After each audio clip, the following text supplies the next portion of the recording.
kelewatan saya masuk hari ni. Lewat beberapa minit, mohon halalkan setiap minit yang berlalu. Allah merancang, kita merancang dan kita adalah yang paling tak baik merancang dan Allah itu sebaik-baik perancang. Maka oleh itu rancangan untuk jadual biasa kita baca, sepatutnya baca tafsir kan. Tapi oleh kerana saya tersilap, maka saya tak tengok kitab tafsir. Saya tengok kitab tasawuf. Ini Allah tu, saya kata ini rancangan Allah, no? Mungkin terlalu merindui tasawuf, penawar bagi hati. Maka hari ini saya terujuk ataupun saya mutalaah kitab tasawuf. Jadi untuk sahabat-sahabat yang baru masuk hari ini kalau siapa yang ada kitab tasawuf penawar bagi hati karangan Syekh Abdul Qadir Al-Mandili, boleh buka dah. Yang ni waktu saya baca masa mula dulu saya baca di Matang. Kemudian dah khatam saya baca di Teluk Kumbak. Tapi hari ni tiba-tiba Allah salah faham sikit. Jadi saya tengok kitab tasawuf, tak apa redha lah. Ustazah pun makin nyanyuk dah ni Mungkin terlalu lama berkurung kot jadi macam tu Okey, tak apa. Hari ni kita tengok bab dia adalah kalau siapa yang ada kitab penawar bagi hati yang selalu ikut kuliah saya di Pematang ataupun di Teluk Kumbak, boleh berujuk pada muka surat 23 bagi kitab Jawi dan bagi kitab Rumi pada muka surat 36. 36 bagi kitab Rumi. Ada lagi dia banyak versi dia banyak siri. Iaitu tajuk dia bab yang pertama pada menyatakan sangat loba atas makanan. Bab yang pertama pada menyatakan sangat loba atas makanan. Okey, kalau kitab yang baru yang tadi saya tunjuk tu muka surat 61. Muka surat 61. Mohon maaf di atas kesulitan pagi ni Okey, baik kita tengok satu perkara yang tak pernah lekang daripada kita adalah makan. Buatlah majlis apa pun, sama ada majlis suka atau majlis duka. Tang makan tu tetap orang ingat. Walaupun dalam majlis kematian orang nanti susah hati tak makan. Tak makan sat lagi elok habis mayat tu bawa pergi tanah, depan makan. Tidak pun mayat tu duduk dalam rumah, depan makan di luar. Sampailah terbit satu perkataan untuk roti tu, roti mayat. Roti mayat bukan mayat tu yang makan. Hak yang hidup yang tukang tunggu mayat tu makan roti nak cicah dengan kopi. Kononnya nak berjaga malam. Nak berjaga mayat. Sampai terkenal lah dengan nama roti mayat. Kenapa? Sebab yang disebut sebagai manusia dia takkan lekang daripada makan. Dia takkan lekang daripada makan. Dia memang suka makan. Jadi daripada pemakanan ini, maka ulama-ulama tasawuf, ni bukan satu ulama tetapi seluruh ulama tasawuf. Ulama tasawuf ni ahli-ahli sufi, para wali-wali Allah. Telah pun meletakkan panduan bagaimana untuk mendidik nafsu makan. Seperti mana yang Rasulullah pernah mendidik kita dalam pemakanan. Yang ni kalau kata kita pergi jumpa doktor pun, kalau kata sakit, nanti bab makanlah yang akan disentuh. Sebab makan itu dia masuk ke perut. Dan perut adalah punca bagi segala masalah, bagi segala penyakit. Dan dari perut juga kata Nabi SAW berpunca bagi segala maksiat. Pasal apa? Melalui makanan yang diisi. Jadi maka ulama-ulama mengambil satu pandangan, satu garis panduan yang mana pemakanan ni memang kena fokus betul-betul sebelum kita fokuskan kepada ibadah-ibadah yang lain. Tengok makan apa dulu. Tengok dalam kita nak membentuk ibadah kita ni, tengok makan apa dulu. Baik. Sangat ni, bab yang pertama pada menyatakan sangat loba atas makanan. Maksud sangat loba ni atau kita panggil pelahap. Nah, pelahap yang jenis suka makan. Kata Syekh Abdul Qadir Al-Mandili, adalah sangat loba atas makanan itu setengah daripada asal segala kejahatan. Kerana perut itu tempat keluar bagi segala keinginan. Kerana daripadanya terjadi keinginan faraj. Kemudian apabila mengerasi oleh keinginan makanan dan keinginan jima, nescaya terjadi daripadanya sangat loba kepada harta. Ini kata Syekh Abdul Qadir Al-Mandili. Siapa dia Syekh Abdul Qadir Al-Mandili ni? Pengarang kitab Penawar Bagi Hati. Pengarang kitab Penawar Bagi Hati yang kita sedang baca ni, yang mana kata beliau dia di antara waliullah, waliullah Ta'ala, satu-satunya ulama Nusantara yang mengajar, yang mula-mula sekali yang terulung mengajar di Mekah Al-Mukarramah, yang mana sudut tempat dia berkuliah untuk anak murid dia adalah berbetulan dengan sudut Hajarul Aswad, dan wafat ketika mana sedang mengajar. Di atas bangku dia duduk mengajar tu, tengah dia duduk baca kitab ni lah, terus dia terhenti, tertunduk dan jatuh. Anak murid dia sempat sambut dia, wafat ketika tengah mengajar. Dia orang Nusantara, Syekh Abdul Qadir Al-Mandili dia orang petani, orang di antara orang hebat. Jadi ada kebanggaan lah orang masyarakat Melayu, apabila seorang ulama Nusantara boleh mengambil tempat di bumi Mekah melalui sudut Hajarul Aswad. Yang mana kata beliau, dia kata sangat loba ni kita kata sangat suka, sangat pelahap tentang makanan itu, setengah daripada asal segala kejahatan. Berpunca bagi segala kejahatan itu adalah terlampau ikut nafsu makan. Terlampau ikut nafsu makan. Memang kalau nafsu makan ini kita akan jadi pelahap apabila keadaan kita terlalu lapar. Terlalu lapar. Kata Ibnu Khafif ini adalah ulama tabi'in, ahli sufi zaman tabi'in, yang mana dia ni sebenarnya seorang yang kaya raya, Ibnu Khafif ni. Satu hari dia bagi tahu kepada orang gaji dia. Dia kata, aku membaca satu petikan daripada hadis Nabi SAW, segala maksiat berpunca dari perut. Kerana perut itu diisi dengan berbagai-bagai jenis makanan yang kita tak tahu kebaikannya dan keburukan dia. Maka oleh itu bermula pada hari ini aku nak berpuasa. Dia bagi tahu. Dan puasaku ini akan aku buka pada setiap hari Jumaat sahaja. Dia akan puasa daripada Isnin sampai Khamis. Isnin, Selasa, Rabu, Khamis. Jumaat dia buka, sambung balik Sabtu, Ahad, Isnin, Selasa, Rabu, Khamis. Jumaat dia buka. Itulah yang diamalkan oleh Ibnu Khafif. Ibnu Khafif. Yang mana dia kata, ketika mana aku berbuka, sediakan untuk aku hanya 7 biji kurma kering. 7 biji saja kurma kering. Untuk aku jadikan sebagai makanan berbuka. Sebab dia nak jaga nafsu dia daripada loba kepada makanan. Suka nak makan. Macam kita ni bukan dia kata loba dah. Pelahap lebih daripada tu dah. Tengok apa yang ada, kita nanti nak sebab saja nak. Tengoklah kalau kita pergi kenduri. Kan? Hidangan kenduri ni macam-macam jenis. Orang bagilah kat kita pinggan. Ada rumah kenduri yang dia bagi pinggan pakai buah hak lembek tu. Tak boleh lah nak muat banyak-banyak satgi. Melebek pinggan tu. Ada hak yang dia bagi pinggan kerang. Yang ni kemah. Kadang pinggan tu lembek dia lapis 2, 3 nak bagi kerang tu dia nak isi. Daripada A to Z punya pemakanan yang telah pun disediakan. Apa ada ambil. Tak salah. Tak salah sebab niat tuan rumah pun memang nak bagi kita makan. Tetapi tanya pada nafsu. Yang untuk kita isi dalam perut ni, dia tak ada keinginan. Yang ada keinginan adalah nafsu.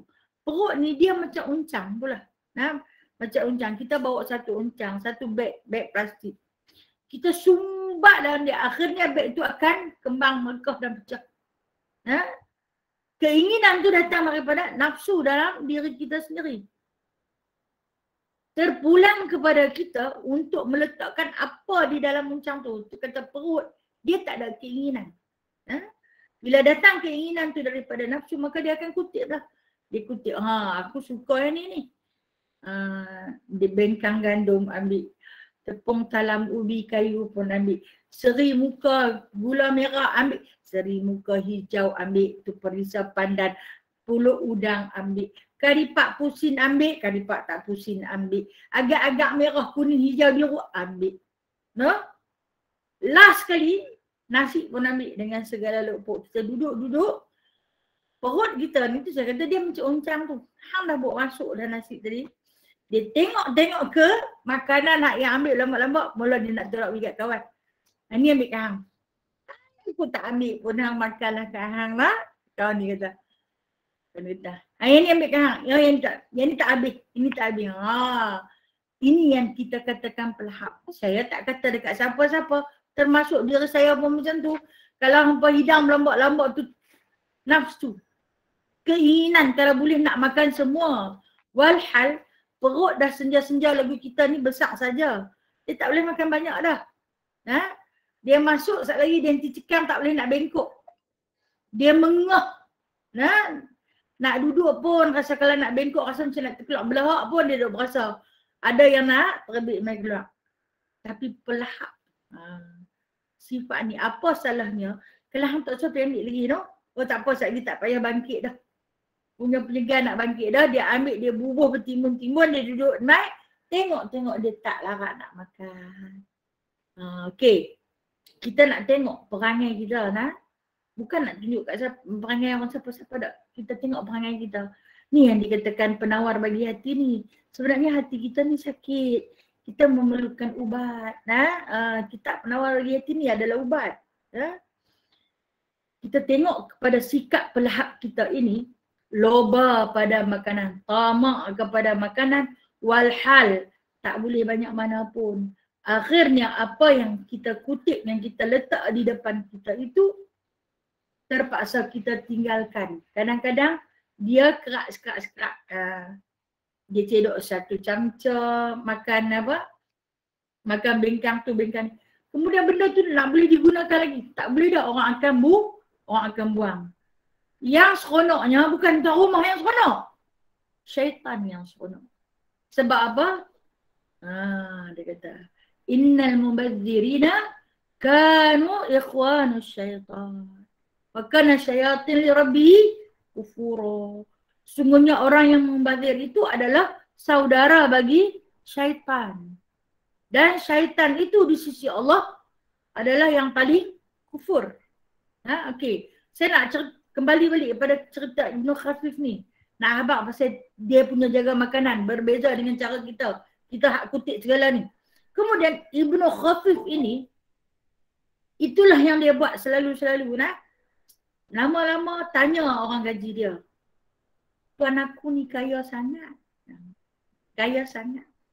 Tapi pasal apa dia hadkan makanan dia sehari hanya 7 biji kismis. 7 biji kismis. Anggur kering. Dan pada setiap butiran yang masuk dalam mulut dia tu dia berselawat atas baginda sallallahu alaihi wasallam. Makan. Bayangkan kalau kita ni makan sehari 7 biji kismis. Allah, tak tahu nak habaq lah. Hidup canang tu lah 4 hari 4 malam. Takat-takat 7 biji kismis tu dia lekat celah gigi saja. Tak dampi ke perut pun. Tapi Ibnu Khafif ni dia nak jaga nafsu, nak menghindarkan daripada penyakit perut itu tadi. Jadi dia dengan Allah ni memang rapatlah orang yang muqarrabin, orang yang cukup rapat dengan Allah Subhanahu wa taala dalam mendidik diri dia, nafsu dia. Lepas Isya tidur. Bangun pukul 1 pagi dah bangun. Beribadah sampai keesokan paginya. Begitulah rutin Ibnu Khafif. satu hari bila mana si orang gaji dia nak, bukan khadam dia, orang gaji. Tengok kat tuan dia ni, tuan aku ni kaya pasal apa yang nak rekut sangat. Hari ni aku kesian tengok dia. Sebab apa badan dia kurus je pun. Aku nak bagi pelebih dia bukan tahu. Sebab apa? Setiap butiran kismis yang masuk dalam mulut dia tu dia sambil berselawat. Dia nanti asyik dalam selawat kepada Nabi SAW. Jadi yang si orang gaji dia ni sediakan 8 biji. Alah kismis, tapi kismis yang mereka anggur besar tu lah. Yang jenis besar. Jadi sediakan 8 biji untuk dia. Banyak mana 8 biji kan? Kalau kita buka puasa dengan kismis saja, mas kotak. Ke mas setengah kilo. Orang bagi buka puasa yang ni, pakailah. Kan? Angin pun tak cantik lah. Okey. Hari tu dia makan. 8 biji tu habis dan dia tak sedap kata kismis tu ada 8 biji. Kemudian macam biasa rutin dia, lepas Aisyah terus tidur. Bangun terjaga pada pukul 1 tak boleh bangkit. Tak boleh bangkit. Mengantuk. Bila tak boleh bangkit, tertidur lagi. Tertidur lagi. Bangun terjaga. Dia nak bangkit tapi tak boleh bangkit. Mengantuk sangat. Maksudnya kita kan, kita ada hari-hari yang kita mengantuk ni tak nak harap. Duduk lena, berdiri lena, sandak lena, tegak lena. Tambah kalau hang bagi bantai. Lagi aku lena kan. Dalam tak bagi bantai apa aku lena. Tak ada hari-hari tau. Ada hari. Yang macam kita kemaruk saja nak tidur. Okey. Nak tahu siapa? Ni berpunca dia. Punca makanan. Punca daripada pemakanan kita. Okey. Ibn Khafif ni hari tu dia hanya boleh bangkit pukul 4 pagi. Bagi Ibn Khafif yang set dalam rutin harian dia bangun jam 1 pagi, apabila hari tu dia bangkit pukul 4 pagi, dia rasa macam gagal. Kalau kita tak gagal lagi tu, cukup berjaya dah tu boleh bangkit pukul 4 pagi. Dia rasa gagal dalam dia beribadah. Kemudian dia buatlah sekadar jam 4 pagi tu apa yang dia boleh buat. Selesai dia buat subuh dan habis subuh suruh seterusnya orang gaji tu mainlah bawa susu untuk dia. Hari tu pagi Jumaat, pagi Jumaat. Biasanya kalau orang-orang alim ulama, wali-wali Allah ni memang akan tebut hari Jumaat, hari Jumaat ataupun malam Jumaat untuk beribadah kepada Allah kerana hari tu pahala digandakan. Jadi dia tanya orang gaji dia waktu bawa susu, kan dia selalu tak puasa pada hari Jumaat. Dia tanya orang gaji dia, aku nak tanya berapa biji yang bagi kismis dekat aku kemarin? Sebab dia rasa dia tak boleh bangkit. Orang gaji dia pun bagi tahu lah terang-terang, kesian sangat tengok. Duk makan sehari 7 biji saja, sehari 7 biji je dia kata. Kemarin dia kata dia ekstra lah bagi 8 biji. Ya dia kata. Menaknya kamu telah pecah amanah. Hang tak pegang kepada amanah aku, cuma bagi 7 je. Jangan lebih. Akibat lebih sebiji daripada kismis itu menyebabkan aku tak boleh bangun tidur. Tak boleh bangun untuk beribadah, bukan tak boleh bangun terus. Tapi bangun lewat 4 jam. Bagi orang kekasih Allah ni, bagi muqarrabin ni, bagi awliya ni, depa kalau terlewat 4 jam bertemu Allah itu satu penderakaan. Bukan bagi kita kita yang bukan muqarrabin ni. Kita ni mukarratin, berkarat saya mukarratin, bukan muqarrabin. Mukarratin berkarat-karat seperti kita ni, ke-5 pun okey lagi, 5.30 pun okey lagi, 5.45 pun okey lagi, selagi tak masuk subuh, okey situlah. Jadi dia kata tahu tak, dia kata dia tak boleh bangun semalam, dia kata. Dia cuba cari sebab kenapa dia tak boleh bangun. Dan dia cari sebab melalui satu firman Allah Subhanahu Wa Taala dalam petikan surah Al-Baqarah, fakula min haitsu syi'tuma wa la taqrabu hadhihi syajarata fatakuna minal zalimin. Aku cuba cari daripada petikan ayat Al-Quran. Allah Ta'ala berpesan kepada Nabi Adam AS dan juga ayat itu Sayyidatina Hawa. Makanlah hampa dua-dua, makanlah apa yang hampa suka, makan. Tapi hampa jangan makan satu benda ni je. Sejarah, yang kata buah khuldi tu. Tapi manusia ni yang hang tak bagi tu, yang tu dia nak makan. Dia nak rasa juga. Dan akhirnya mereka menjadi orang yang fatakuna minal zalimin, kata Allah. Jadilah mereka itu orang-orang yang zalim. Maksud zalim di sini dia kata aku ni zalim. Aku ini zalim. Kenapa aku ini termasuk di antara zalim? Kerana aku membiarkan diri aku hanyut dalam tidurku hingga menyebabkan aku terlewat 4 jam bertemu dengan kekasihku. Hanya kerana lebihan kismis. Sebiji saja lebih. Okey. Adakah kisah wali Allah ini nak amak kat kita kismis tak boleh makan banyak-banyak, tak 7 biji lah, lebih tak boleh makan? Tak. Bukan. Apa yang kita nak ambil pengajaran daripada kisah wali Allah ini, iaitu keadaan kita hari ini yang bukan makan 7 biji kismis, yang bukan makan 3 biji kurma, yang bukan makan segelas air tawar. Tetapi apa yang kita jamu perut kita hari ini, siangnya, malamnya, paginya, petangnya, kan kita ada makan pagi. Lepas tu pukul 10 sekali ada sikit makan. Kemudian pukul 12 ada makan pula. Pukul 3 saat ni lapar pula. Kemudian petang saat ni lapar lagi. Malam makan pula. Itu pengisian yang masuk. Dalam pengisian yang masuk, yang singgah di dalam perut kita, singgah tu sat saja. Bukan lama mana sebelum dia dikeluarkan. Kalau dia nak keluar. Kalau dia tak mau keluar, dia jadi masalah lain pula. Dia mengerah di dalam perut. Dia nak keluar melalui pintu keluarnya tak boleh. Punca daripada pemakanan. Itulah kita. Dan kemudian daripada pemakanan itulah menyebabkan kita hari ini menyebal. Menyebal. Kadang-kadang malahnya. Awak lah hari ni segan sangat ni kan? Ada hari tu nak duduk saja, dia nak tidur saja, tak mau bangkit. Ada hari tu rajin bangkit dengan tajuknya, mata terangnya, ringan kepalanya. Hari-hari kita berbeza dengan punca daripada apa? Makan. Cek balik aku makan apa? Apa yang aku makan?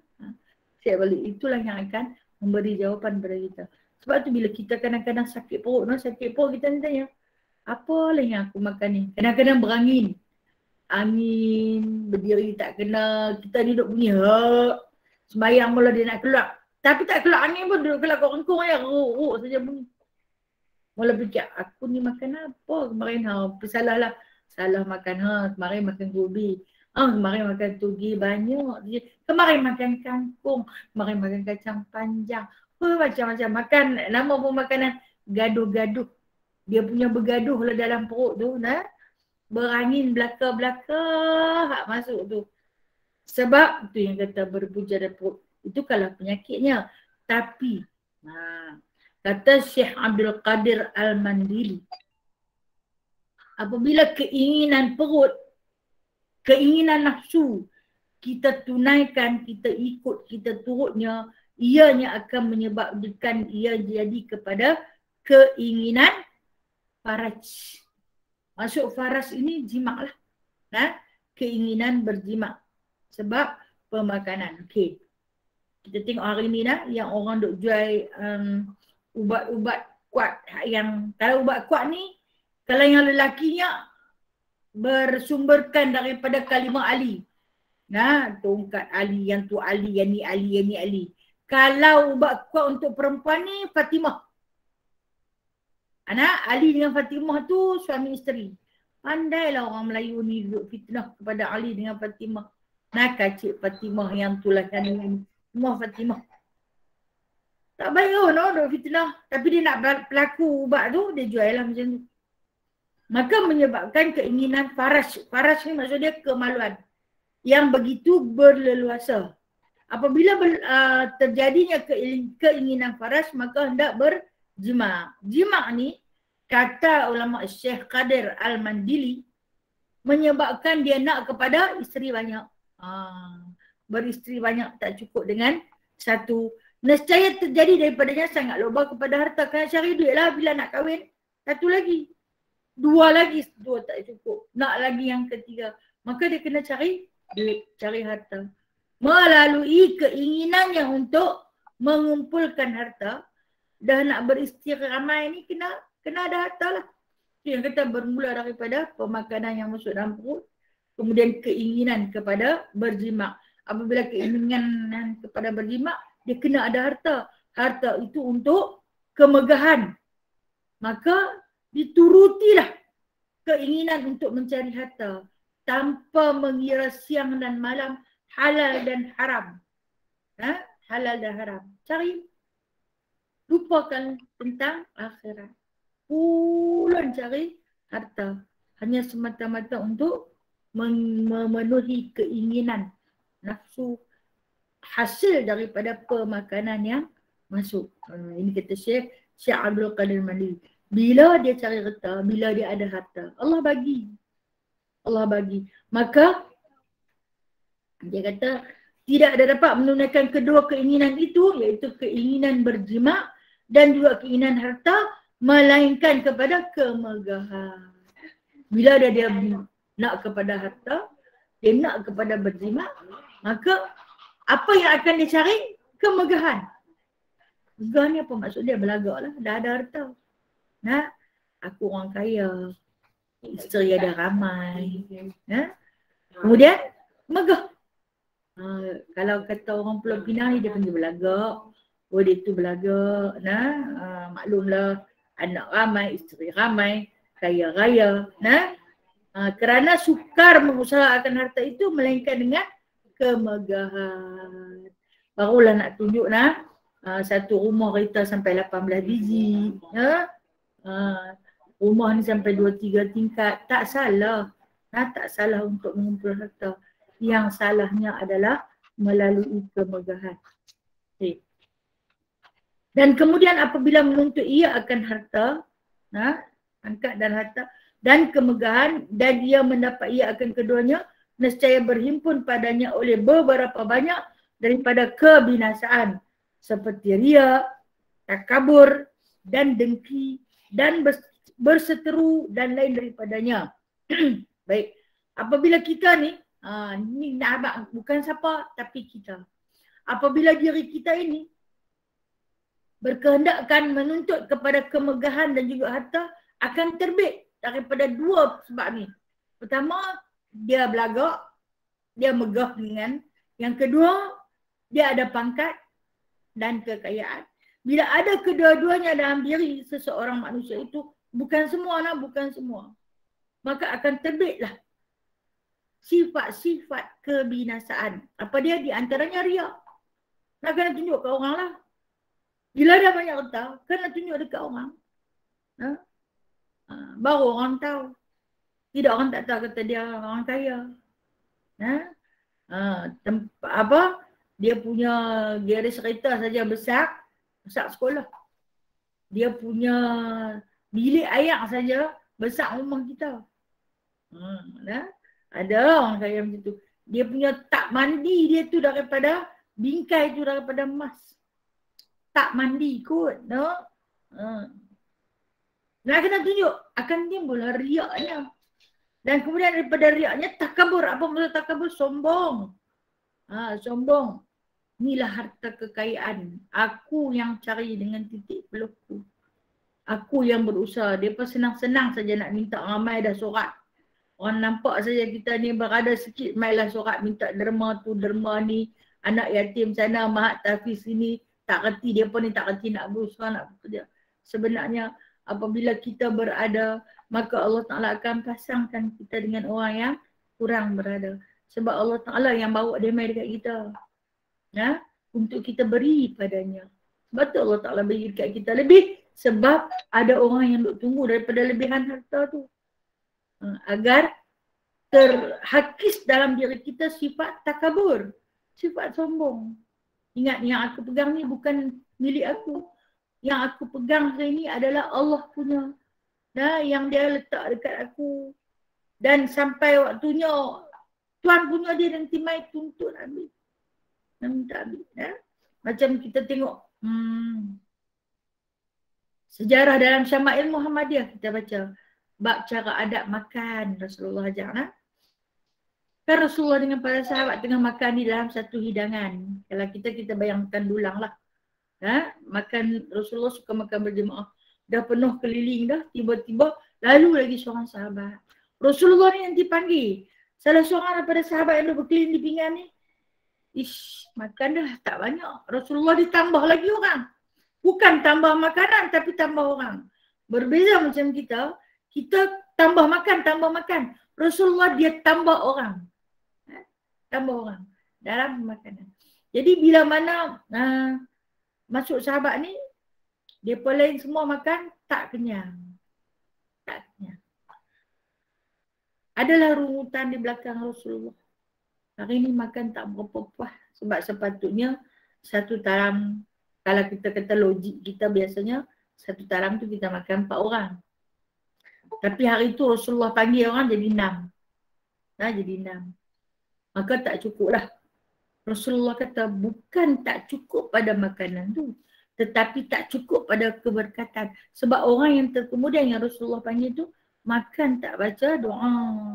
Bismillahirrahmanirrahim. Sebaik-baik doa untuk kita baca ketika nak makan adalah Bismillahirrahmanirrahim.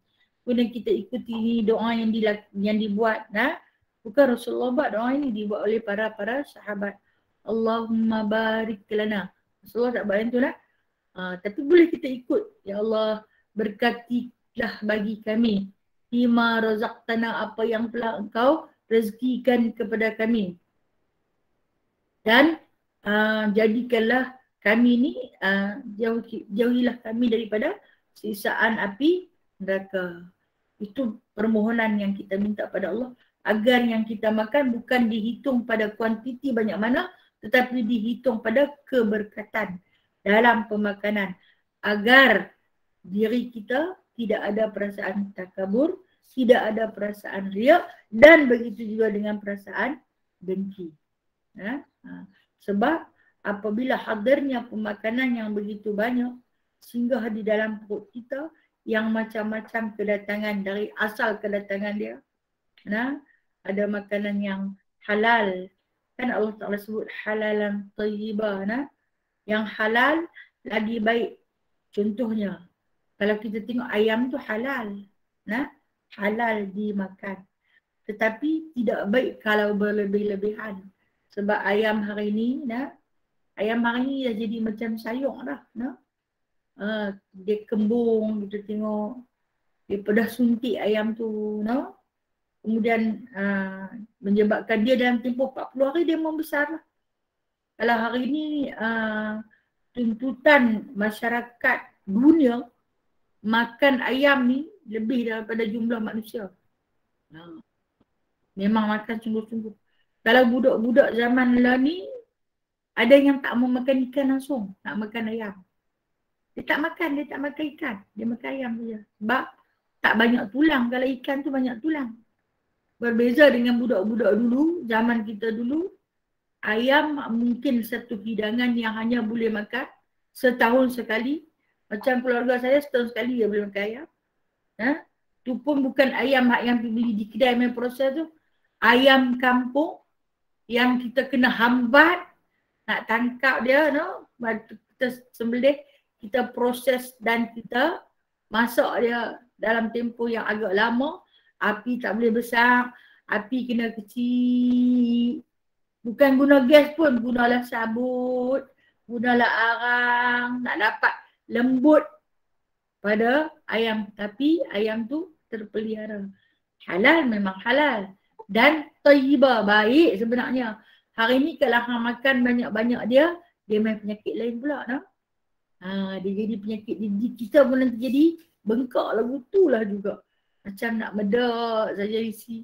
sakit ni merata, umur muda lagi, kita tua sebelum usia.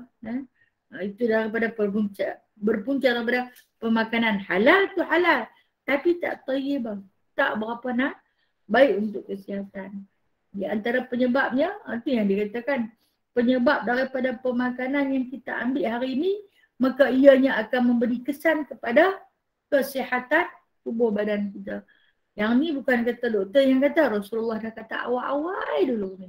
1500 tahun Rasulullah dah bagi dah nasihat kepada kita. Dia kata di sini, dia kata apabila kita ni ada dalam diri kita rasa takabur, ada dalam diri kita rasa riak, ada dalam diri kita rasa dengki, maka apa akan berlaku? Kita akan mencipta seteru. Apa maksud seteru ni? Musuh. Musuh makin ramai. Dalam diri kita akan terhasil yang musuh yang begitu ramai. Pasal apa? Oh, belagak sungguh. Bukan terang mana pun. Orang meluat lah, orang tak mahu kawan. Tak terang mana pun. Tapi punyalah belagak. Akan hadir. Maka kerana itu membesarkan oleh Rasulullah SAW pekerjaan lapar. Dengan sebab itulah, dengan sebab menghindarkan daripada penyakit riak, penyakit takabur, penyakit dengki, iri hati dan sebagainya, maka Rasulullah SAW ini cuba menghindarkan daripada kenyang. Selalulah Rasulullah SAW itu membesarkan perkara lapar. Dia suka berlapar. Sebab kata Sayyidatina Aisyah radhiyallahu anha, kami keluarga Muhammad tidak pernah makan 2 hari berturut-turut roti. Roti tak pernah makan 2 hari berturut-turut. Kalau hari ni makan roti, esok tak ada dah. Esok hanya ada tamar dan susu sahaja. Kemudian lusa mungkin roti balik. Kita ni pagi kena nasi lemak. Kemudian saat lagi tengah hari nasi tak lemak tu. Tapi gulai lemak pula. Petang saat ni dia kenalah goreng pisang ke, kari pap ke bihun sup ke, lagi sempoi. Saat ni malam barulah roti.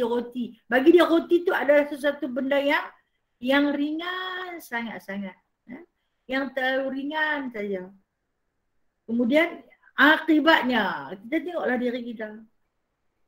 Sama-sama kita merenung diri kita. Yang serba-serbi tak kena.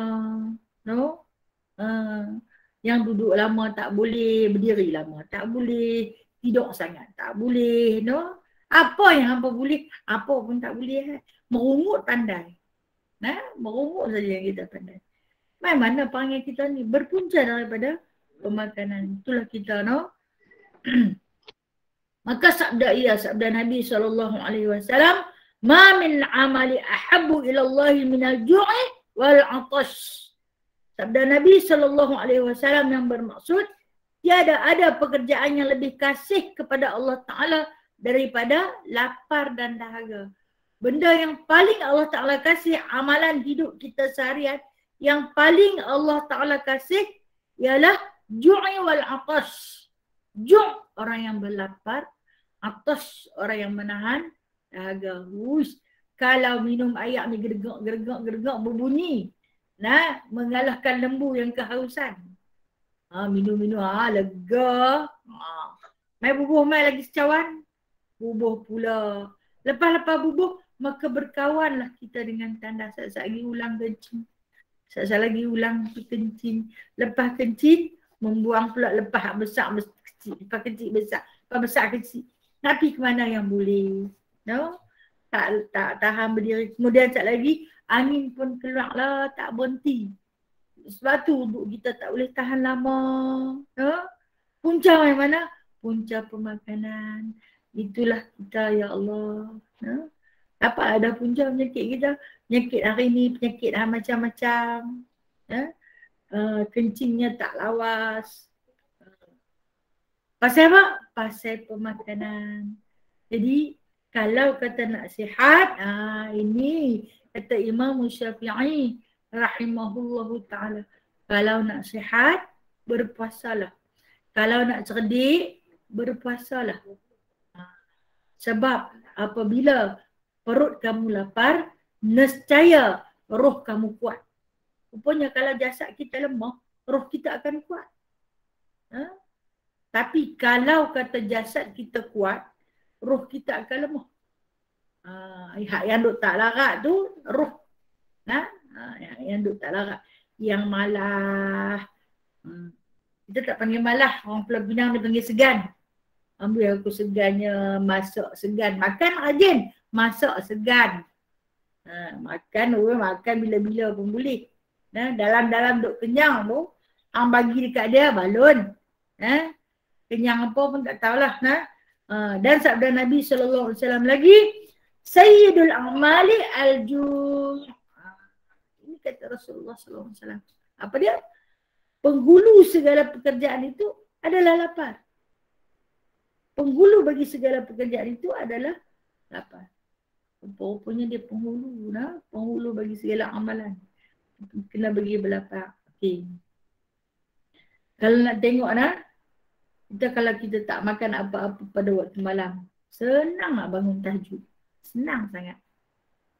Pasal apa? Bila kita membiarkan satu ruang, 1/3 ruang kosong di dalam perut kita, maka Allah Ta'ala akan letakkan keringanan. Keringanan pada ruang 1/3 yang kosong itu untuk kita bangun bertahajud. So senang dia bangkit.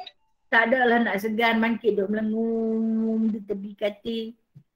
Orang ni rasa pening, dandan pening. Akal dia nak gerak balik. Dia malah bagi alasan. Awak hari ni pening sangat. Macam mana tak pening apa kena nasi kandak pasal bantai malam. Pasal tu orang pening. Lah nasi kandak dia masalah pula orang berbolok tu, orang berbahan-bahan ni. Boleh, bukan tak boleh makan tapi kita ni kita mengambil pemakanan itu melebihi had, maka akibatnya ianya makan diri balik. Makan diri balik. Kemudian tanya pula, awak lah aku ni mengaji susah dapat. Menghafaz payahnya dapat. Maka tak dapat payah. Haru biru kita buat masuk dalam perut kita. Okay, kita tengok lagi. Satu lagi hadis sabda Nabi SAW.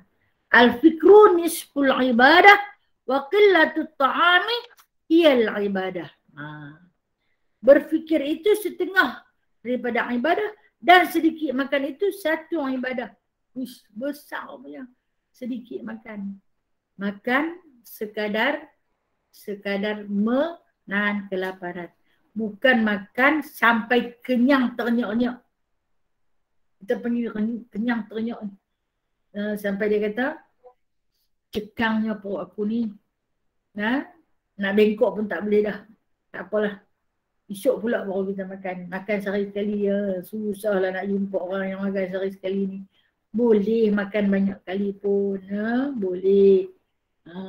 Tapi didiklah diri kita, didiklah perut kita.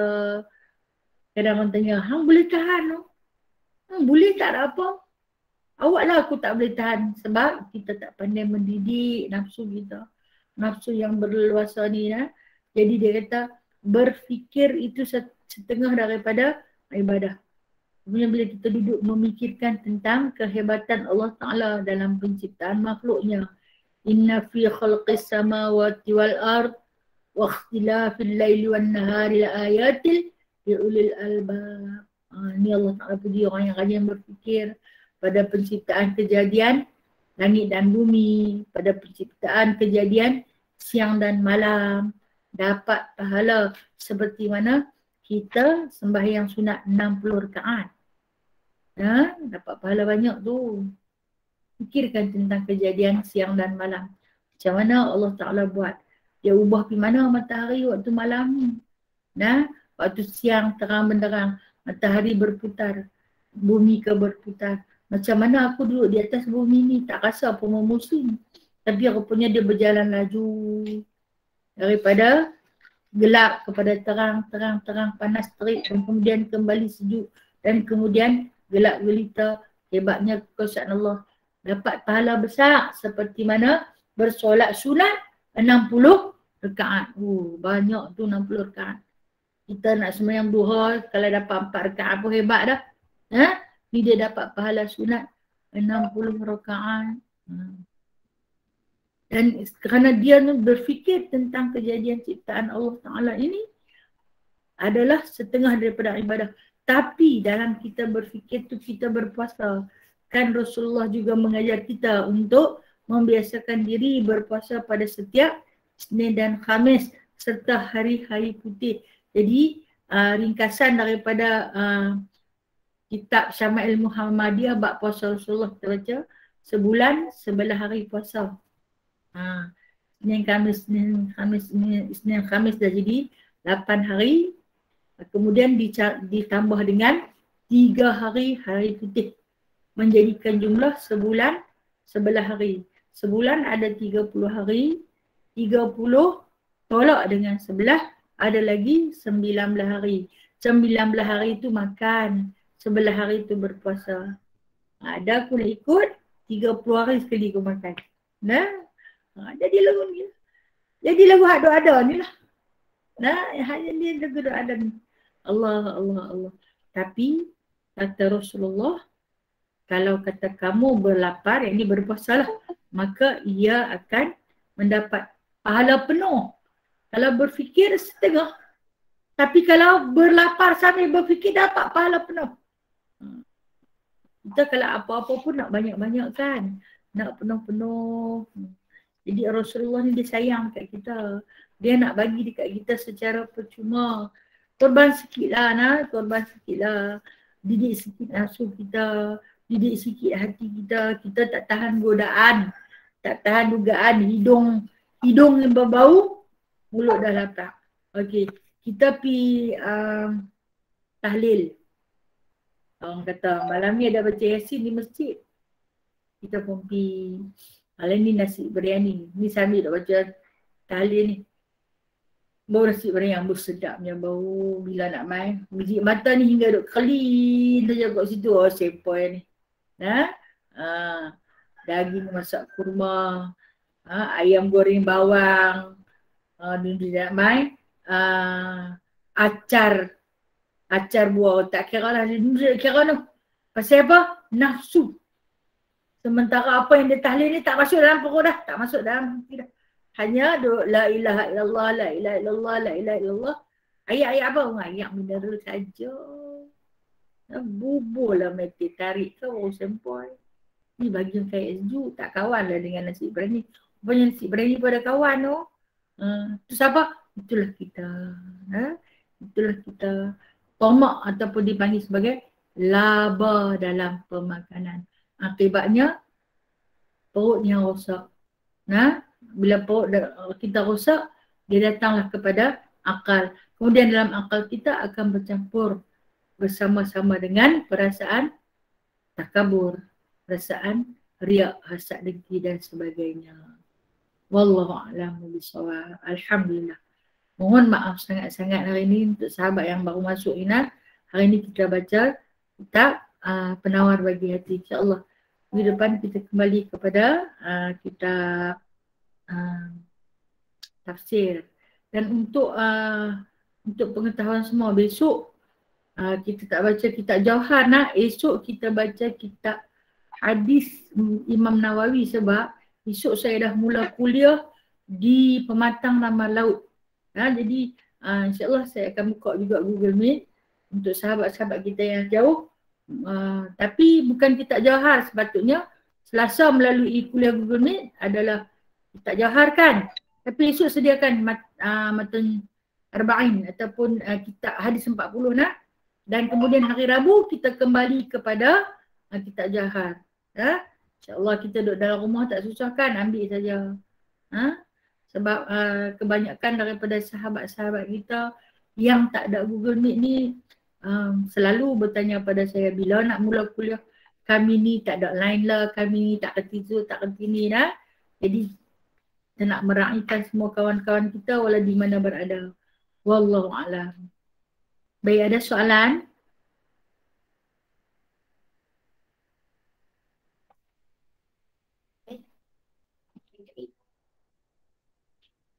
Nak habis dah, bateri pun nak habis dah. Tak tahu lah. Ini memang iPad. Okey dah. Tak ada apa soalan nak tanya? Okey, tak tahu nak tanya. Okey. Kata ada apa, saya sudah dulu nak. Saya mohon ampun dan maaf atas segala kekhilafan dan kesilapan saya. Yang baik itu Allah punya, yang tak baik itu adalah daripada diri saya sendiri. A'udzubillahi minasyaitonirrajim. Bismillahirrahmanirrahim.